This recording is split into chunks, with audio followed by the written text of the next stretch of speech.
एक बार कोई गलती से उन्होंने संसद में दानिश अली को क्या कहा था? रवि श्रीवास्तव जी, आपको ये लगता है कि रमेश बिधूड़ी को यहाँ पर कोई बचाने की कोशिश करेगा मुसलमानों पर दिए बयान पर, या प्रियंका गांधी के गाल पर दिए बयान पर, या आतिशी के पिता पर दिए बयान पर? तो आपको गलतफहमी है। रमेश बिधूड़ी पर हमने डिबेट किया है और उन्होंने जो कहा है उसकी भर्त्सना कड़े से कड़े शब्दों में, इनफैक्ट इस मसले पर बीजेपी को कड़ा स्टैंड लेना चाहिए। पर इसका मतलब ये नहीं कि आप अरविंद केजरीवाल के दोगले शब्द का जो है बचाव यहाँ पर करने लगेंगे। टिकट दे दिया राधिका खेड़ा। अगर एक बार कोई इंसान गलती कर दे, रवि जी सुन लीजिए, अगर एक बार कोई इंसान गलती कर दे तो वो गलती कहलाती है। लेकिन क्या कहा प्रियंका गांधी जी के लिए? बोलिए। ठीक है रवि जी, मैं बोल चुकी हूँ, आप इधर मत जाइए। हाँ, मैं बोल चुकी हूँ। इस बार थोड़ी हिम्मत रख के मेरी बात सुनिएगा। अगर कोई एक बार गलती कर दे तो वो गलती मानी जाती है, लेकिन लीगल टर्म्स में अगर कोई बार बार एक ही गलती करता रहे तो उसको आदतन अपराधी कहते हैं, मतलब कि हैबिचुअल ऑफेंडर। मेरे पास सिलसिलेवार बताती हूँ। बिधूड़ी पर भी फिट बैठता है राधिका खेड़ा। पहले यहाँ पे बात करने बिधूड़ी पर भी फिट बैठता है। आप उनकी बातों में ना आके डाइवर्ट ना करें, मैं बात पे आती हूँ। 2014 में रवि जी बहुत खुश हो जाएंगे, रमेश बिधूड़ी पे भी जवाब दूंगी मैं। अब आप सुनने की हिम्मत रखिए, बीच में मत चलाइए। खाली ढोल ज्यादा शोर मचाते हैं, इसलिए चुप रहिए। 2014 में सबसे क्या किया रमेश बिधूड़ी का आपने? इंपॉर्टेंट चीज है ना, राधिका खेड़ा को क्या कर रहे हैं रवि जी? रुक जाइए ना।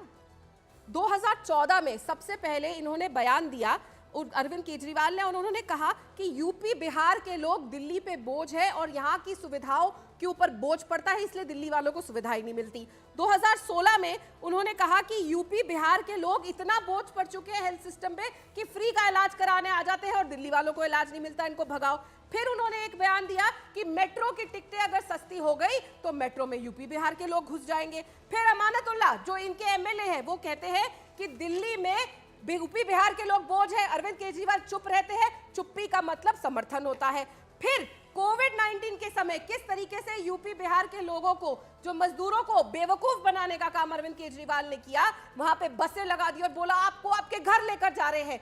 सबने वो मंजर देखा था रूबिका जी, जब हम अपने घर में सुरक्षित बैठे थे, वो लोग पैदल हजारों किलोमीटर चल के अपने घर जा रहे थे। बच्चों की क्या हालत हो रही थी, और वो पूर्वांचल के ही लोग थे जिनको पैदल यहाँ से अपने घर जाना था। ऑलराइट, अनुराग भदौरिया। तब भी अनुराग भाई का दिल नहीं खोला ना अखिलेश यादव का, तब भी इस आदमी को समर्थन दे दिया। तो खिलाफत तो इनकी है पूर्वांचलियों से। दोनों स्क्रीन बिहार में अनुराग भदौरिया और राधिका खेड़ा स्क्रीन पर। देखिए यूपी बिहार में भारतीय जनता पार्टी की सरकार है और यूपी बिहार में लोगों की क्या दुर्दशा है किसी से नहीं छिपी हुई है। क्या लोग जूझ रहे हैं वहां पे, किस तरह की वहां पे महिलाओं पे अत्याचार, किस तरह से लूट घसोट चोरी डकैती वहां पे बढ़ी हुई है, ये सबको पता है। यूपी बिहार में सरकार तो आपकी है, तो क्यों नहीं यूपी बिहार के लोगों को आप संपन्न कर पा रहे? क्यों नहीं उनको सम्मानपूर्वक जिंदगी जीने का मौका मिल रहा है? सरकार तो भारतीय जनता पार्टी यूपी बिहार में है। आप दिल्ली में बात करते हैं, लेकिन जहां आपकी सरकार है वहां सुविधा नहीं दे पा रहे हैं, वहां लोग परेशान है, वहां लगातार किस तरह से हत्या, नहीं किस तरह से मौतें हो रही, पता आपको? कई पुलिस कस्टडी में हत्या हो जाती है तो उसका भी आप ख्याल नहीं रखते। तो इसलिए आप छोड़ दीजिए। यमुना का क्या हालत है, मथुरा में चले जाइए, आपको देखने को मिल जाएगा। गंगा मैया अभी तक उत्तर प्रदेश में साफ नहीं हुई है पूरी तरह से, ये आपकी सरकार है। देखिए अगर आप बिहार में चले जाओ तो 80 घर जला दिए गए थे, याद है आपको दलितों का? ये हाल आपको वहां पर बिहार में है। और कैसे लोगों की जहरीली शराब पीने से बिहार में मौतें हुई थी, याद है आपको वहां पे?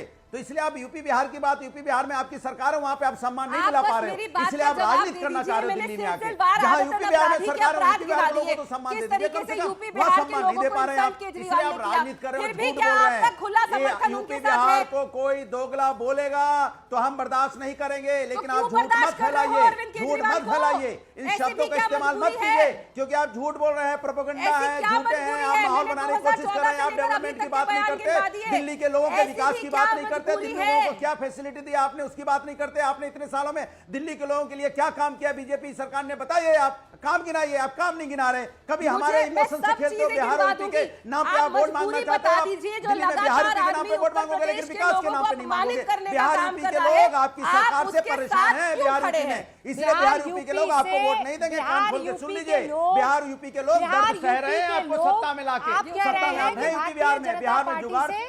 भारतीय जनता पार्टी से परेशान आप ये बात दूसरी तीसरी बार बोल रहे हैं। अनुराग भाई सुनिए, तो अब मैंने आपको पूरा बेरोक टोक बोलने दिया। जब आप ये बात बोल रहे थे तो एक गोविंद कनौजिया हैं, ठीक है, वो ये लिख रहे हैं रूबिका जी, अनुराग हाँ, भदौरिया से बीजेपी पूछिए के कार्यकर्ता हम दलित, और उसके बाद वो अपनी जाति बता रहे हैं जिसका मैं इस्तेमाल नहीं करूंगी।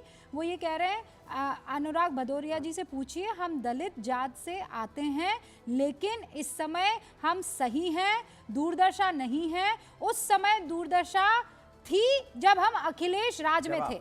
और मैं नहीं, हाँ जवाब दे दीजिए। ये कोई और नहीं कह रहा है, गोविंद कनौजिया कह रहे हैं। सुन, अमन गौतम है, दलित समाज से आते हैं, जिसकी पुलिस कस्टडी में लखनऊ में डेथ हो गई थी। समाजवादी लोग थे जो उसके घर को न्याय दिलाने गए, उनको हमने आर्थिक मदद की। बीजेपी ने की क्या बताइए? बच्ची है छोटी सी, गए क्या उसके घर, मिले क्या, उसकी मदद की क्या?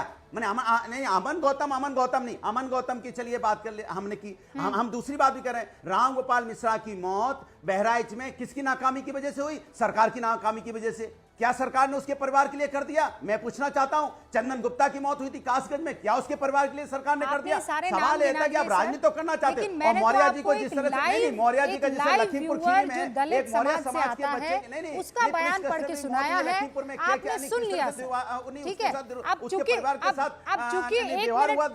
मिनट शेष है, और इसलिए मैं चाहती हूं कि आप 20 सेकंड उसमें से ले लें और बस ये बता दें कि ये तो आप मानते हैं ना कि उत्तर प्रदेश और बिहार का, यानी पूर्वांचल का is equal to Purvanchal. Anurag ji, पूर्वांचलियों का वोट फर्जी नहीं है, वो वोटर फर्जी नहीं, ये तो मानते हैं ना? देखिए, उत्तर प्रदेश बिहार के लोग सम्मानित होते हैं, और सम्मान पूर्वक जहां रहते हैं डट के रहते हैं, अपनी ताकत पे रहते हैं और स्वाभिमान से रहते हैं। भारतीय जनता पार्टी उनके स्वाभिमान को कम करने की कोशिश ना करे। भारतीय जनता पार्टी उत्तर प्रदेश और अरविंद जी, नीरज जी और अरविंद जी कर रहे हैं, नीरज जी और अरविंद जी, पहले अरविंद वाजपेयी और उसके बाद नीरज जी। अरविंद वाजपेयी जी बेचारों को टिकट ही नहीं मिली है, उनकी पार्टी को देखिए ऐसा है, गड़बड़ हो जाएगी। देखिए ओहो, जितना नजदीक अरे से देखिए आप ऐसा, अरविंद जी को सुनिए बात जानते सुनिए हैं, ना, अरविंद जी आपको भी जानते हैं। केजरीवाल हताशा में आ गए पूरी तरीके से, और उस हताशा में आते हुए उनको अपनी हार दिख रही है। 24% वोट है पूर्वांचलियों का दिल्ली में, और 24% वोट अपमान नहीं सहेगा। 8 तारीख को इनको रिजल्ट दिखाएगा कि क्या इन्होंने कहा है। ये इनकी दिल की बात है। 24% का खेल है पूरा। 24% वोटर जो अभी आम आदमी पार्टी का वोटर है। नीरज जी, नहीं, सबसे पहले तो मैं जानना चाहता था, समाजवादी पार्टी से जो डिबेट का अंत हो रहा है, बहुत दलित प्रेम है, तो विधानसभा का अध्यक्ष बना के रखा दलित को, हमने 10 वर्ष बना के रखा। रामनाथ कोविंद जी गठबंधन धर्म के से अलग हट करके, क्योंकि वो दलित थे, हमें महामहिम राष्ट्रपति के चुनाव में। तो और मैं यह जानना चाहता हूँ आपके माध्यम से कि अगर दोगला शब्द किसी ने इस्तेमाल किया है, ये बिहार और उत्तर प्रदेश का अपमान है, और मुझे बोलने में 24% डिसाइड करेगा, 24% डिसाइड करेगा। पूर्वांचल के वोटर डिसाइड करेंगे। हम भी यही हैं, आप भी यही हैं, देख लेंगे। आप सभी